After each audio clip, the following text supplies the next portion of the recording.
आत्मा और परमात्मा में अंतर। सृष्टि आत्मा और परमात्मा के सामंजस्य का आधार है और इसी आत्मा और परमात्मा के बीच के अंतर को समझने का प्रयास करते हैं। सत्य सनातन अर्थात हिंदू धर्म के दर्शन और आध्यात्मिकता के महत्वपूर्ण तत्व आत्मा और परमात्मा में कुछ मूलभूत अंतर है। इसकी परिभाषा। आत्मा या प्रत्येक जीव के भीतर मौजूद चेतन तत्व है, जिसे स्व या जीवात्मा भी कहा जाता है। यह जन्म और मृत्यु के चक्र से गुजरती है और कर्मों के अनुसार शरीर धारण करती है। परमात्मा या सर्वव्यापक, सर्वशक्तिमान और शुद्ध चेतना है। ईश्वर ब्रह्म या सुप्रीम सोल या अजन्मा, अमर और सर्वज्ञ होता है। इसका स्वरूप।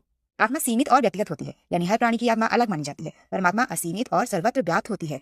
एक ही परमात्मा सभी आत्माओं का स्रोत है। इसकी स्थिति। आत्मा संसार चक्र यानी जीवन और मरण में बंधी होती है जब तक वह मोक्ष न पाले तब तक के लिए। परमात्मा वह सदा मुक्त, निर्विकार और निर्विकल्प होती है। उस पर कोई माया या कर्म का प्रभाव नहीं पड़ता। इसका उद्देश्य। आत्मा उसका अंतिम उद्देश्य है परमात्मा से मिलन, जैसे कि मोक्ष या आत्म साक्षात्कार।